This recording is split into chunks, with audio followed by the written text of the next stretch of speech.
So let's get into the 5 ways to build a business without debt, because this is some of the tools that you'll be able to apply with this mindset to be able to launch.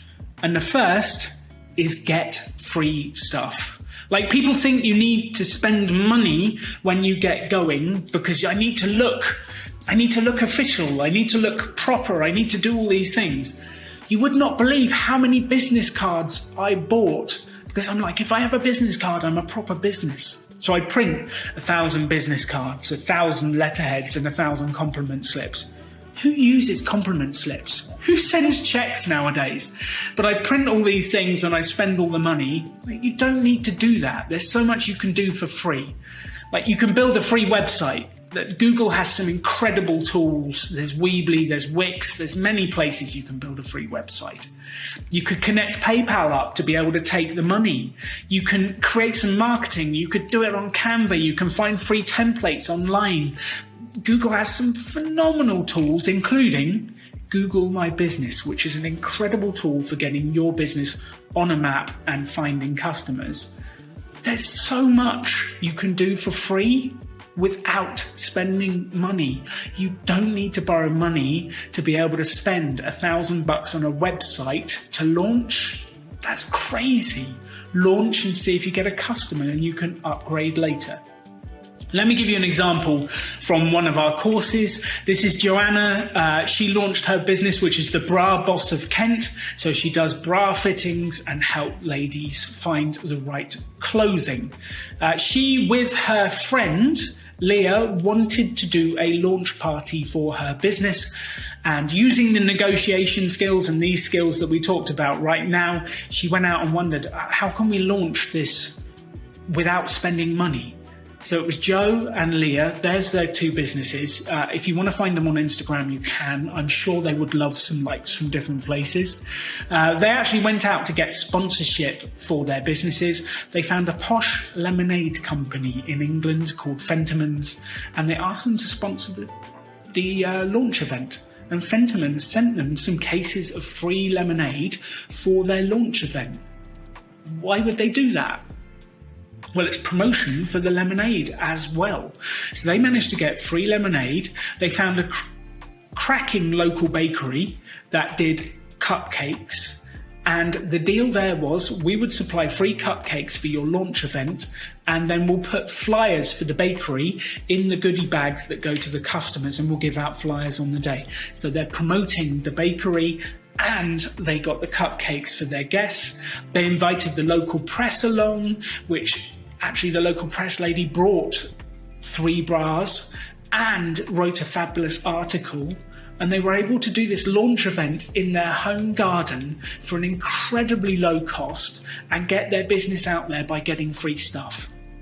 And I think actually my mum, shout out to my mum, she had it right on this stuff. She used to drum into me and I hated it at the time. She said, you don't get what you don't ask for. But I always felt nervous asking, so I never did. Which brings us back to everything you want in life is outside your comfort zone. Otherwise, you'd already have it. Number 2 is borrow stuff. You don't need to own the asset to be able to use it. Just borrow it. Now, this is Katie and Andrew on the slide from Time Trap Escape Rooms. They are an incredible escape room in Reading, in Berkshire, in England. So if you ever go to Reading, make sure you go and check out their escape rooms. They were in our workshop about 5 years ago, and I was giving the example of a guy who started a restaurant by borrowing a space, and they were inspired. So they went out into their local town, Reading, and they walked around to see if they could borrow a space to run an escape room. After going round all of the different places in the town, do you think people said yes to them? They spent all day being rejected, time and time again. Now, if you apply our things and our methodology, people are going to say no to you, and that's okay. And it's also okay for you to ask because they are allowed to say no, but you're going to get rejected. So they spent all day being rejected. They were a little bit down, and as they trudged back to the car, they saw one last hotel that they thought of going to. And you can't make this stuff up. The hotel was called Great Expectations. It's in Reading, you can look it up. And they went into the Great Expectations Hotel. The manager was behind the bar. They made friends and they said, this is what we're trying to do. We're going to launch an escape room. You don't have a spare space, do you? And the guy said, well, yeah, we've got a room at the front we're not using. They had a lot of discussion. They made friends. Why would the hotel lend them a room? Well, it brings in customers who might stay the night, who will buy drink and food before the escape room, after the escape room. It brings customers into the building. And they were able to borrow a room for 6 weeks to launch their first escape room. And in those 6 weeks, they made enough money to be able to put the deposit down on their permanent building that they operate from now.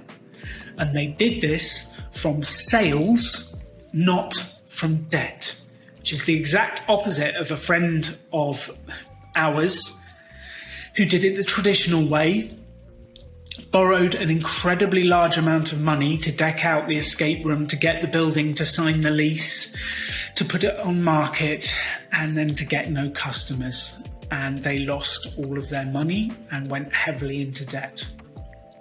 So what I want to say to you is do it from sales. Borrow stuff until you can afford to buy it. Do it from profit, not debt. Number 3 is what can you barter for?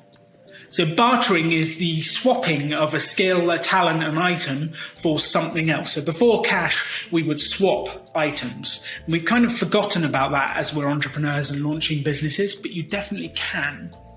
When I was first launching my training business, I was not very good at marketing. It was not one of my skills. I was rubbish at it.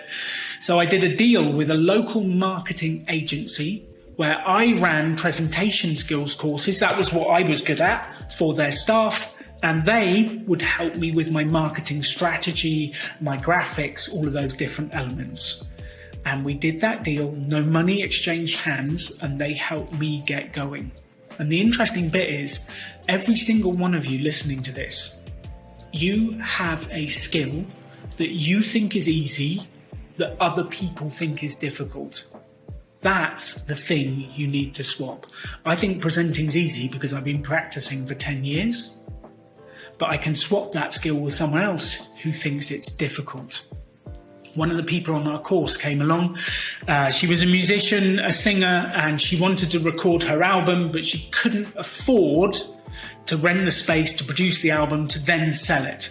And what she actually did was she went to the local university that had a course on that subject, and she said to them, "Can I borrow your recording space?"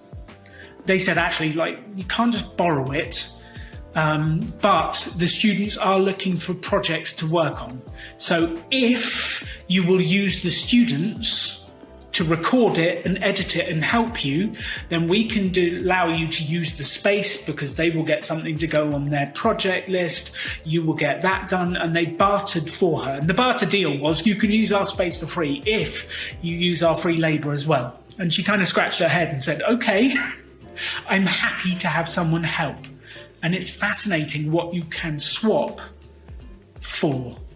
And if we move on to number 4, it's sell stuff. So I always find this incredible, the amount of stuff people have lying around their house that they could just sell off, DVDs that they've got or books or old stuff to raise the money they need to buy something. So the micro example of this is we had a lady on the course in Birmingham called Esha. She wanted to be a mobile beautician. And she needed one of those fold-out tables, with the head, the hole for the head and the fold-out table to be able to take round with her. But she couldn't afford it, and that was what was stopping her. So we said, what do you have in your house that you could sell to be able to afford it? And she said, well, I've got a running machine in the bedroom that I've used once, and now it's just a fancy clothes horse.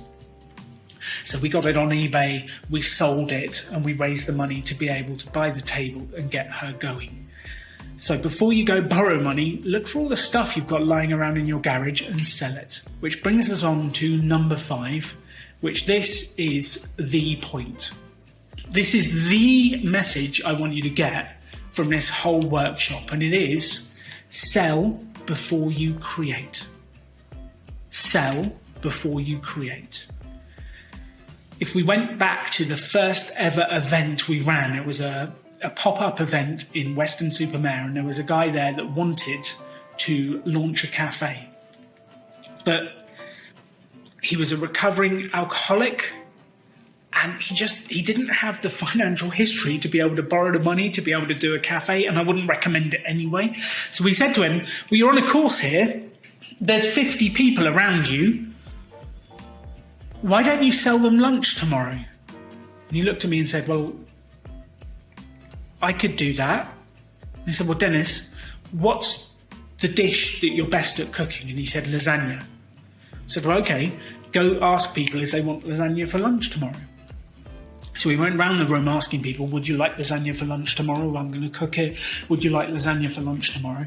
And he came back and he had this face like, I'm upset. And he looked at me and he said, I've made 28 orders. And I'm thinking, Dennis, why are you upset? Why are you upset? You've sold 28 of these. You should be happy. And he looked at me and said, well, I've sold 28, but I don't have the money to be able to buy the ingredients, buy the baking tray, to be able to fill the orders, and then be able to produce the product. He was lost. And I said to him, well, why don't you ask them if they'll pay up front?